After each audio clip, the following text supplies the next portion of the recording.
Hello and welcome to the Business Growth Blueprint. I am here with my friend Kayode Ajayi-Smith, who goes by Kay. So welcome to the podcast, Kay. So glad to have you here.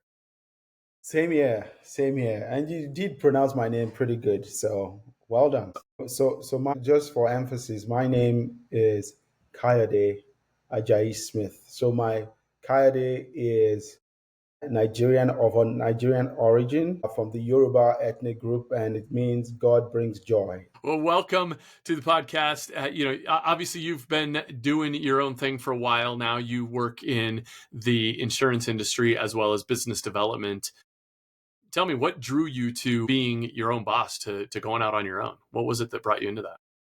So my career started out, way back in Africa. So one time, I was in between jobs, and I and a friend were talking, and this was a friend who went to school with me. We were in undergrads together, and he said to me, he knew me very well, and he said to me, "Why are we looking for a job? Why are we adding more problem to the problems already existing?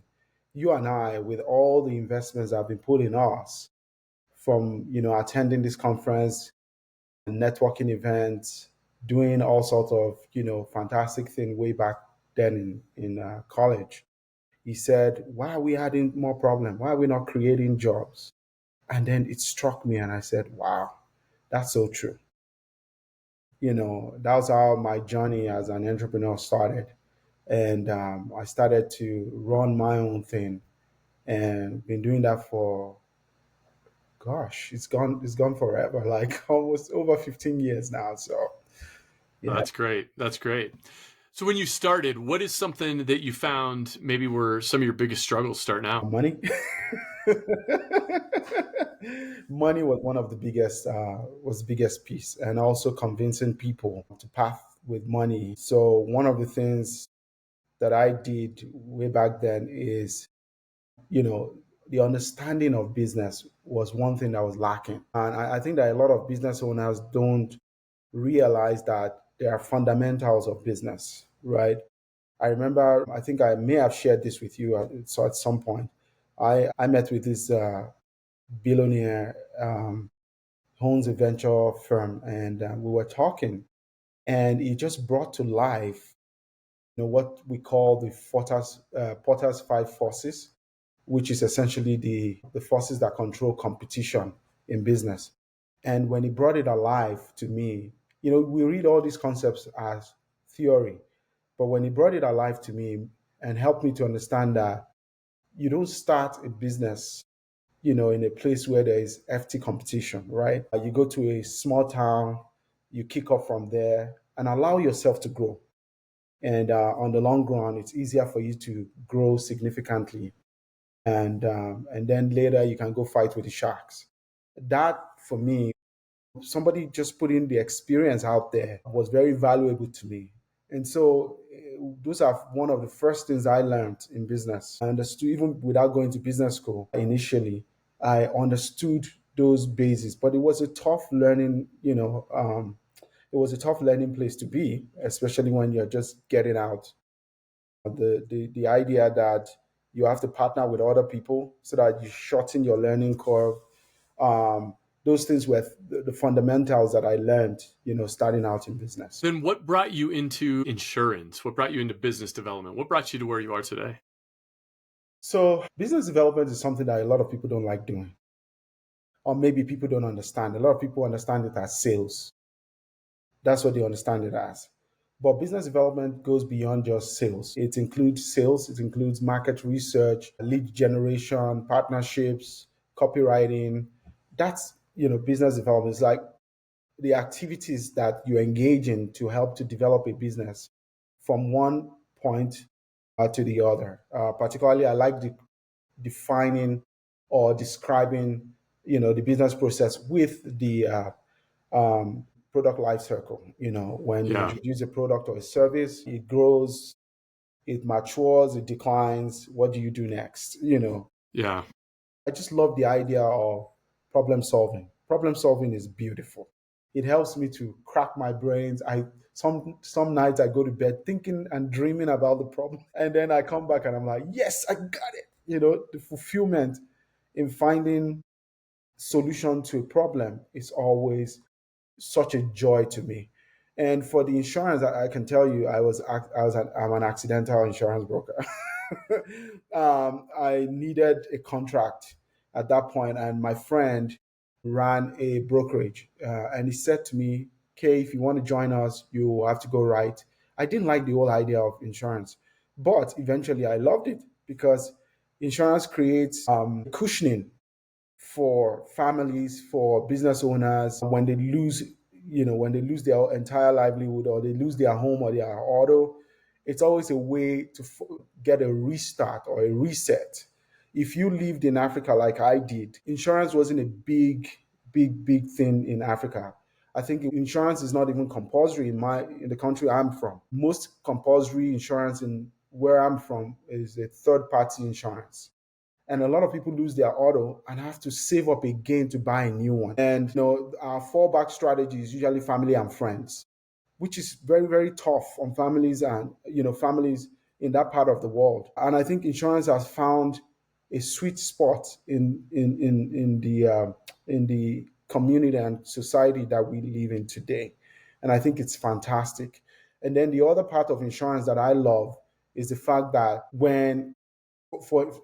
from a risk standpoint, right, it's pretty much like planning for the inevitable, right? Sometimes people feel like it can never happen to me, my house can never burn down. I had a so we were on a call, in our brokerage, we were on a call, and someone was came to us and was like, this family went to an Airbnb, parked their car outside on vacation in Florida, and that Airbnb burned to the ground.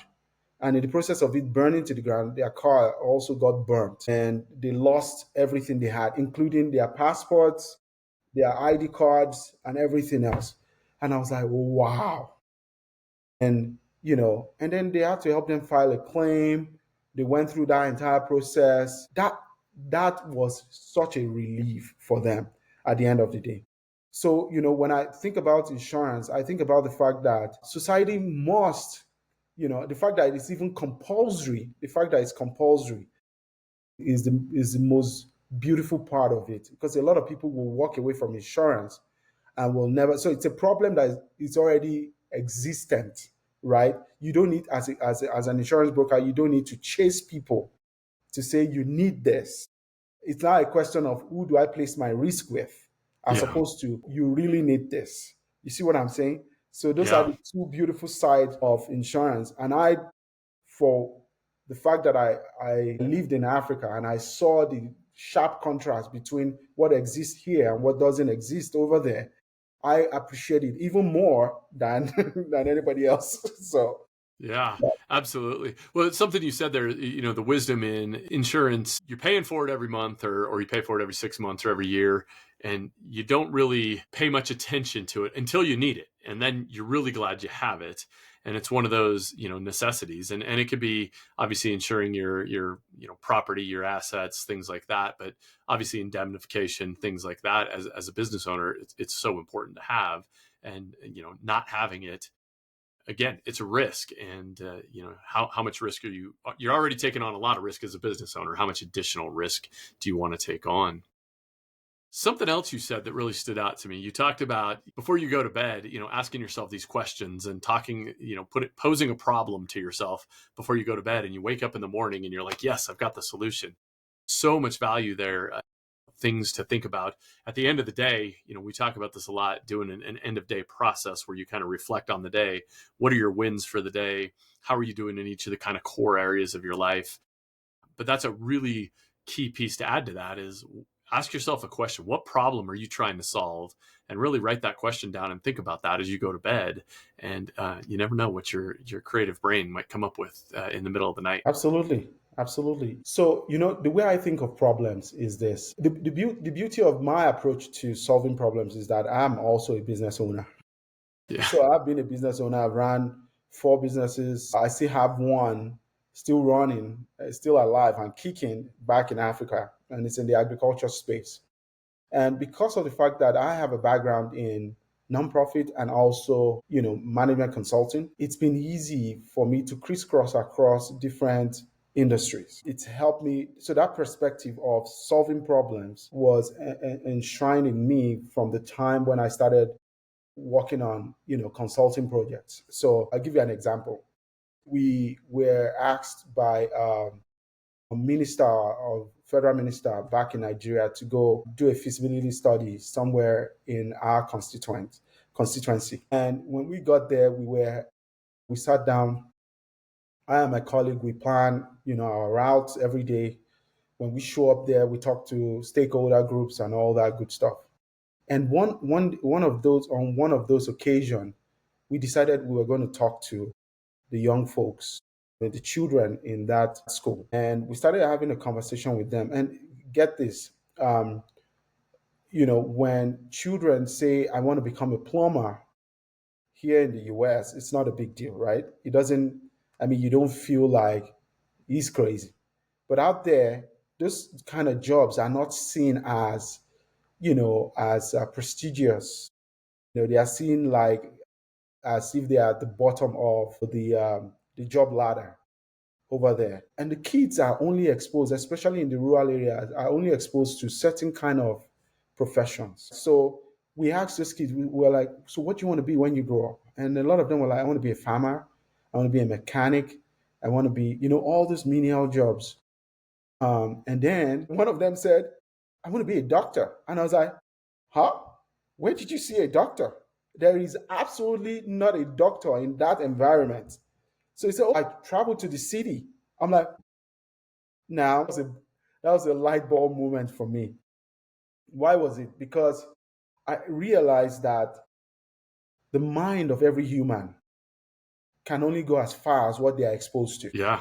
So that was a light bulb moment for me. And that was, so in my recommendation, I said, if you want these children if you want their experience to go beyond where they live today, you need to expose their mind to somewhere greater than where they live right now. That's problem. That's the problem right there. And it has just been solved by just asking questions. Wow. And for all of us, that exposure to thinking differently, to a different way. You talk about the trades, and I would say even here in this country, we have an issue promoting the trades the same way we do go to school, get a college education, and then go get a job. And so often, how many unfilled trade jobs are there? And there's a tremendous amount of business owner opportunity, business growth opportunity in the trades. But on that line of expanding based on what you're exposed to, similarly as a business owner, you go into business and you recognize there's a ceiling on your business. Maybe you get to that $100,000 mark, and then scaling to, is it $350,000, and then from 350,000 to maybe 700,000, 700 to a million. Each of those different layers, there's different complexities, there's different organizational challenges, there's different financial challenges that come with that business. The value of getting around others who are further along that journey than you, others who maybe have been there and have built businesses, sold businesses, whatever those are. I feel like a lot of business owners maybe struggle to ask for help. Why do you think that is? Or maybe I'm wrong on that. Have you experienced that, I guess, is the first part of that? And if so, why do you think that might be? So, yes, absolutely. So, in my practice, I've dealt with a lot of small businesses across different industries. And for some reason, I find it very interesting that small business owners are very, very, what's the word? A lot of them are risk averse when it comes to people asking an external person to help them with their business. There's a business based out in Florida, no, not Florida, actually California, that I'm talking to right now. And I said, to him, I said, you might need some funding. You might need someone to get involved in your business, to help you grow the business and expand the vision. And he said, I'm not making enough money. I don't want anybody's money here. And I'm looking at this guy, I'm like, so I said to him, I said, hey, you're partnering with somebody else, right? You're partnering with someone else. This person is bringing his money. This person is bringing his network. So with more money, you can do more. The only difference is that the equity structure will change, right? It's better to own 51% of a multi-million-dollar company than to own 100% of a $200,000 company.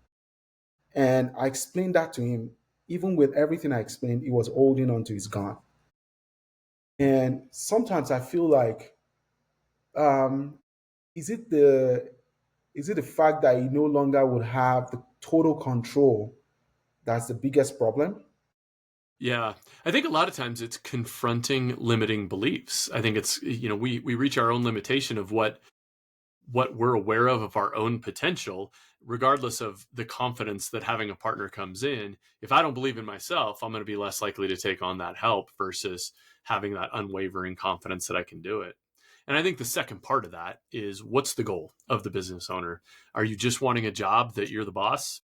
And if so, you're going to probably have a lot more resistance to that growth. But I think that just underscores the importance of working with a coach. And there's a lot out there that say they're doing coaching where they've got a program that you enroll in and they give you curriculum. That's not coaching. That's mentoring, that's education, that's advising. It's a lot of things, but it's not coaching. Coaching is where you've got somebody that you're working with and they engaging in the coaching process. They're asking you powerful questions where you kind of dig deep. You have to come up with the answers. You got to do the hard work of thinking, but you raise your awareness. And the more you raise your awareness, the more creative you become, the more resourceful you become, the better you can solve your own problems, and the more likely you are to maybe be growth oriented and versus this kind of fixed mindset. So I think that it's really important to differentiate when coaching. When I'm working with somebody, I may be coaching at times, I may be mentoring, I may be advising. When I'm coaching, we're going to be clear I'm coaching, and I'm not going to step out of that role. When we're advising, consulting, whatever those other things are, then we're in that lane. And I think there's elements of both that I think every business owner could benefit from. And a lot of business owners are working with coaches and advisors to understand financials. If you're a business owner, if you're a mechanic and you run an auto shop, you don't have a finance degree. That's fine. You don't need one. Work with somebody that can help you get in there and maximize profitability. Work with somebody that can help you think about business development differently, marketing and sales, lead generation, whatever the topic is. And I think that's where I think you see a lot of business owners maybe struggle to bring somebody in because they think it's going to cost a fortune or it's going to erode their profits if they bring somebody in to help do that. And it's surprising how affordable the right help can be. And quite frankly, it's an investment. It's a return on investment. If you put $5,000 in the stock market, you can watch that thing grow anywhere 5 to 8 to 10, 12% consistently over a long period of time. That same investment in the right help, you can get a 200-300% ROI on that in the first year. Can I just say that the angle of coaching that you brought up is very important. I think the whole segment or the whole coaching segment is evolving, and I think it's a good development. And here's why I think so. So for big organizations, very big organizations, they have mentorship, coaching all embedded in their structure. Yes. It's Yep. either from HR to senior management, whatever. They have all that embedded, right? And even, the whole concept of R&D, right, is budgeted for, right? All that. And that's because, they're a big corporation, they have money to spend and all that good stuff. But from a small business standpoint, coaching serves a specific purpose. As entrepreneurs, being an entrepreneur is it's a very, very lonely place to be. You sometimes second guess yourself. I believe they call it what they call it, there's a word they use for when you second guess yourself. Can't remember, but I don't want to Imposter bore you. syndrome. Imposter syndrome, Yeah. exactly. Yeah. Yeah, you sometimes get that. I Yeah. get that, from time to time. And the good thing is that I have a very good support structure where I go to folks, I tell them to remind me who I am.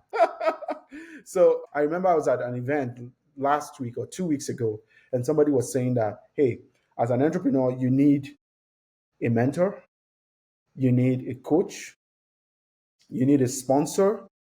And then he mentioned one more thing. I think he said something to the effect of staying in your lane or something like that. So you are not walking alone. I mean, if we get the impression that as entrepreneurs, we should be a know it all, it's a wrong notion. It's a wrong notion. And that's why, if you notice, a lot of people, a lot of entrepreneurs are are dealing with mental illness. And that's why coaching is very important. And I think that's one of the biggest problems. One of the things I've noticed over time, as much as I say I don't know what the issue is, I do know what the issue is. Sometimes it's ego. Sometimes it's imposter syndrome. Sometimes it can be inferiority complex or superiority complex. It could be any of those, right? And I've learned to be very flexible and not rigid, because when somebody says, I have this service, I say, okay, let's get together, let's have a conversation about it. Yeah. And then we narrow down to, and most times when I want to start anything, one of the first things I ask myself, how do we do it? Can we do it? And why are we doing it? So if Yeah. all that is all settled, then how much does it cost? Sometimes it's not as expensive as you think it is. Most of us who do consulting, we usually lower the barrier to entry for a lot of our initial clients. And then our repeat customers then begin to see value. We then begin to pitch to them, hey, here's the industry standard, here's where we are. We bumping it up to this point doesn't make it super expensive, because here's the industry standard. We Yeah. are working with you here. Because at the end of the day, big businesses have access to the kind of information that small businesses will never have access to. And a lot of guys who have done consulting, because they are an external party, it's easier for them to see objectively what goes on within your structure, within your organization or business. And so they have an edge. Most times, the biggest change we make is listening to folks within the same organization that you operate. And then we are saying, based off of what this guy has said, here's where we think you guys are. Because we are an objective voice, an objective, reasoning party, coming in to say, here's how we see your organization from the outside inside. And it's just our ability to just be a little humble to receive those feedbacks. That might just be the difference in transforming that organization from where it is right now to where it's supposed to be. Yeah. Well, and having those mentors around, I think a lot of it too is there's a hesitancy to open up and share everything in the business. You said inferiority complex, this idea of I'd be embarrassed for somebody to come in and look at all my stuff. There's some challenges maybe, or some problems, or quite frankly, it's an aversion to change. We have our comfort zones and we like them, and every one of us has to be intentional to get out of that comfort zone. And sometimes that's hard. There is a perceived risk, and obviously there's an investment if you're hiring mentors or coaches. How do you find the ones that are going to guarantee they're going to help you, that are going to stay in the trenches, and building that trust, right? You've got to build that know, like, and trust factor so that they want to work with you and give value first. That's something that's really important. And when you sit down with somebody, give them some value, give them something they can go do that's going to give them a result that you didn't charge them for. And down the road, hey, if they want more help, let's talk about what that engagement might look like. And again, having a low barrier to entry, and then there's work your way up. There's some high ticket offers that you can have, and more full engagements. That's going to be a higher level of investment, but definitely having somebody to help you. One of my mentors says, you can't see the picture when you're in the frame. As the business owner, you're in the business, and being able to pull yourself out of that frame and work on the business to see the business requires somebody to help reflect that back to you. And something else a lot of people I've talked to have shared is just the reason they would have a coach, the reason they want that mentor is somebody there kind of as an accountability partner. You talked about entrepreneurship being lonely. And even if you have the best support network, you've got great employees, you got a great team working for you, you've got just good friends, people that you can go to, that you can talk to, a supportive spouse or partner. All of those things are great, but they're not entrepreneurs. They don't know the mental, the emotional, the financial, the risk, all those challenges that you have to face as an entrepreneur. They can't possibly know that because they haven't walked in those shoes. And it's a unique challenge that as an entrepreneur that you have to face. And so, yeah, I love the way you called that out. So let me ask you a question about that. You're thinking about you as an entrepreneur. What is a current challenge that you are working to overcome in your business? So one of my biggest challenge that I'm facing now is finding new clients in a different market. So I transitioned from Pennsylvania. I moved to Colorado, Colorado is slightly different. 9 months into Colorado, so it's almost like I'm going to be having a baby soon. So I came in to support a client in the automotive industry, and now I'm transitioning into finding new clients also in the automotive industry. So sometimes when you get into an environment where you don't have any footprint, it's always very tough. If I was younger, maybe it might be exciting, but I'm not as young as I used to be. So I have to attend more events. I have to schedule coffee. I have to do a lot of partnerships. It's a lot of work. It's a Yeah. lot of driving. It's a lot of talking. It's a lot of, and some days it's slow. Some days it's fast. So it's a major challenge, and I'm embracing it because it's always been part of my journey. Most times when I get into a new environment, one of the things I want to do is partner with other people, serve them. I'll give you an example. There's a story about this AI Tamoku back in business school. We had this case study from Harvard Business Review. AI Tamoku, they were based out in China. Cost of production was lower, and they were making fantastic refrigerators, fantastic products like air conditioning systems, and so on and so forth. So what they would do is sign a partnership agreement with a US based company or a European based company, and they will be manufacturing for that company and putting their labels on it and sending it to the US or sending it to Europe. In my opinion, it's an harrowing experience, having to build this fantastic, product and then put somebody else's name on it.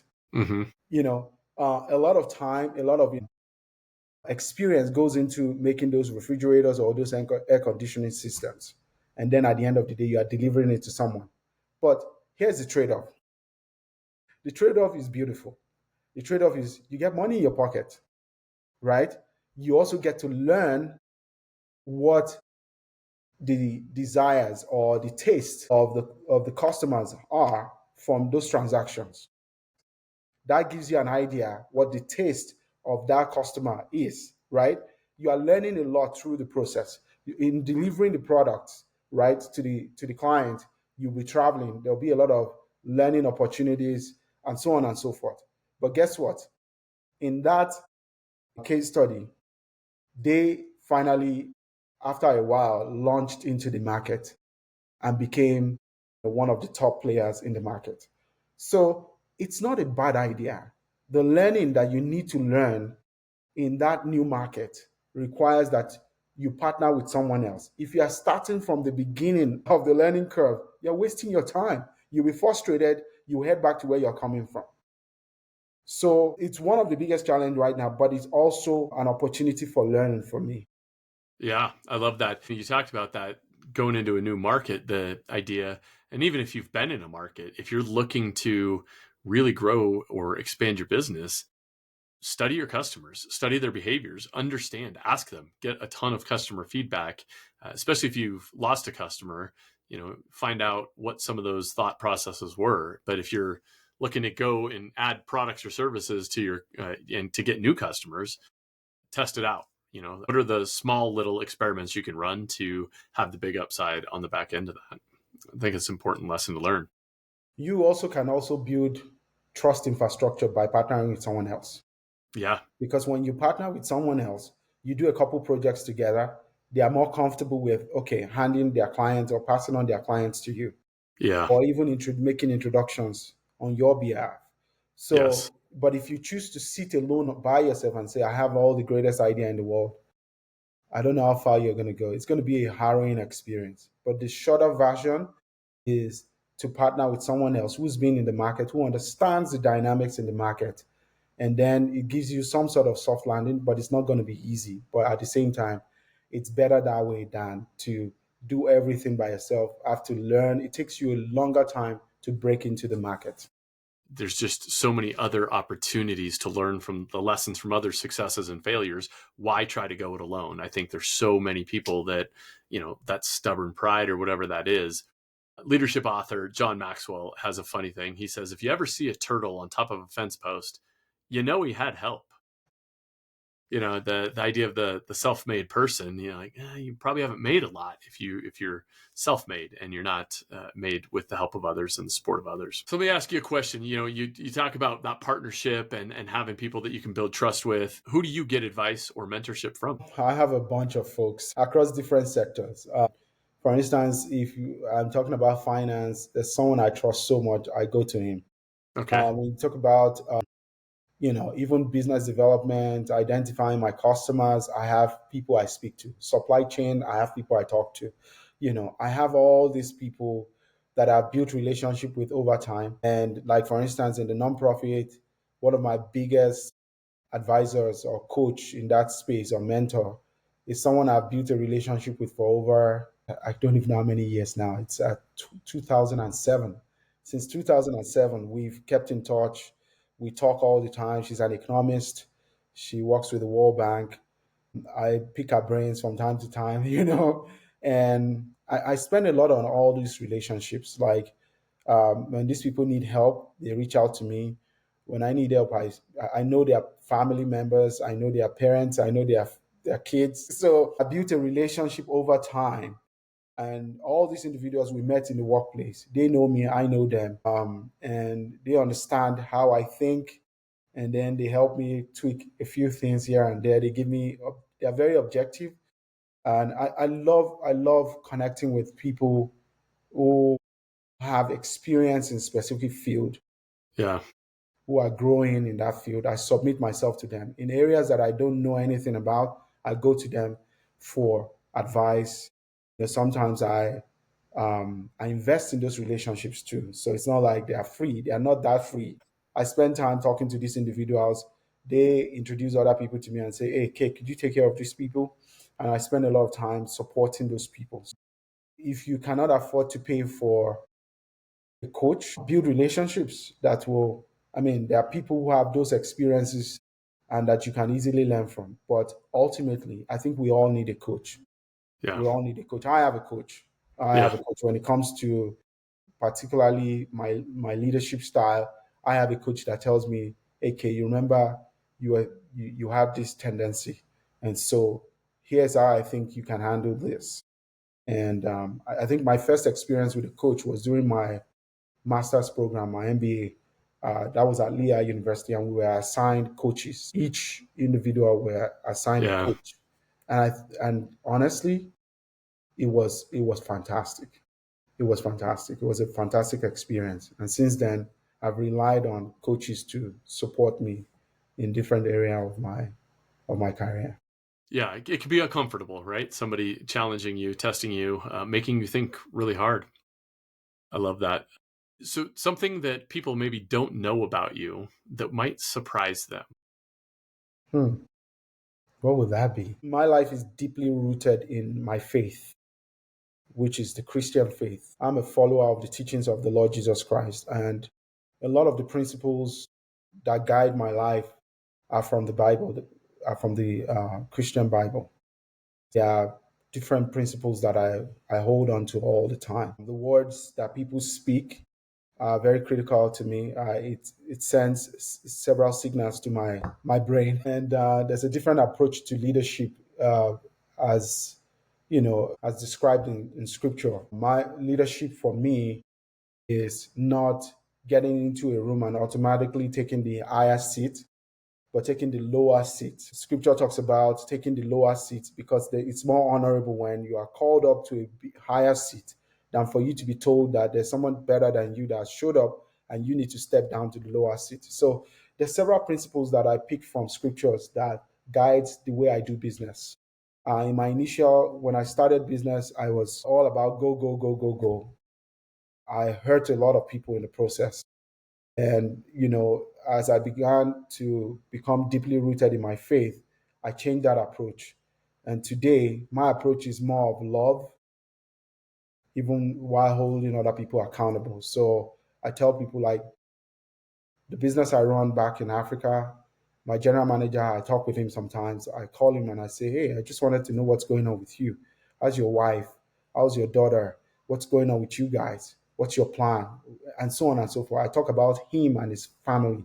And when he tells me some of the things that he's having challenges with, I support him from my personal capacity as Yeah. a friend. So he sees me when I notice that he's beginning to think that I'm being too hard. I open up to him. I'm very transparent with him, and I'm like, "Hey, dude, here's where we are as an organization. Here's where we want to get to. If I don't take this approach, we won't get to this point."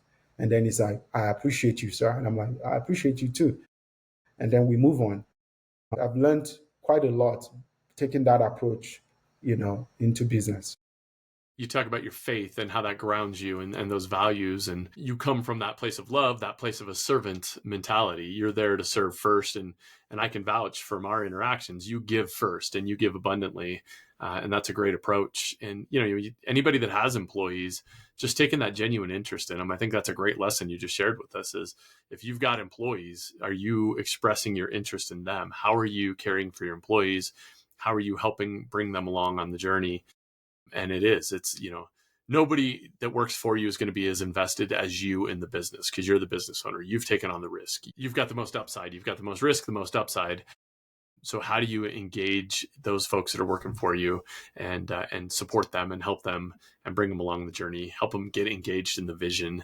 And there's a lot to that. And I love that you say your faith is a big part of how you operate. And I can say I see that in how you operate. We're talking to business owners. We've got people that are going to be watching this, listening to this, that are running a business. They've already gotten a lot of tips from you. They've gotten a lot of gold in this. But what's your best advice for business owners out there? So I think one of the first things I learned, you know, in business is to always be a student. That means you must continually learn, you must read, you must learn from other people. It's very, very important. Once people know that you are always willing to learn and that you are flexible, it makes it easier for people to want to relate with you and do business with you. Yeah. When I started out, I would always call some people. I will always call. I will always call. I will always ask questions. They will always be like, "Oh, you are here again. You're here again." I'm like, "Please, do you want me to succeed?" You know, it's a huge part of my life. I read all the time. When I have problems that I can't solve, I go to others and I ask them, "I need your help. I need your help." So being in that place where you're constantly learning and constantly open to asking for help when you need it. Those are the two most important lessons I will always urge every entrepreneur. The other that my other advice would be learn the basics. Learn the basics of every business, right? There are business principles. Yeah. One of those principles, and I always teach this, is one of the first things I will teach any business owner that I meet. It's the product life cycle. And the reason I always teach that is because have you ever heard of stories of people who start businesses and are like, it was booming at the initial phase. People were calling us, they were always knocking on our doors, our phones were ringing, and all of a sudden one day it was all gone. Yeah. Now, my interest in small businesses is this. The United States has 65% small businesses, 65%, and 35% big business. Where do you think the jobs of the future, majority of the jobs of the future are going to come from? It's from small businesses. Absolutely. And those Absolutely. small businesses have the capacity to grow from small to medium and from medium to large. We have a fantastic support system in this country. I tell you the truth, because I'm coming from somewhere that do not have this support structure. The SBA, I remember when I was in Pennsylvania, we had this small business center where they always support small businesses with Yeah. seminars. But the funny thing, they tell me that small businesses don't attend. They put a lot of programs together, they never attend. But I've seen a lot of small businesses that started and are like at the initial phase, it was growing, and all of a sudden we don't even understand what's going on right now. We no longer get calls, we no longer get patronage, and so on and so forth. And I always laugh and I always say it comes down to the product or service life cycle. You must understand that the taste of your customers change every day. So when you introduce a particular line of service or product, you must understand that it has a lifespan and you have to be prepared. So you have to collect data, and those data need to be interpreted, and those interpretation need to transition into becoming new products. And you have to constantly be on your feet creating new product every other day. That's why businesses that have lasted 100 years have lasted, because they have continually been open to changing, and meeting the needs of the change of the constantly changing taste of their customers. So those are my, advice for business owners. I hope that's helpful. Yeah, that's great. I think the one at the end, just understanding that product life cycle is super important to anchor to, is really continuing to understand what you're offering and the appetite for that, and being able to adapt and adjust your product offering or service offering as the market dictates. And that's a great longevity tool, I would say, for sure.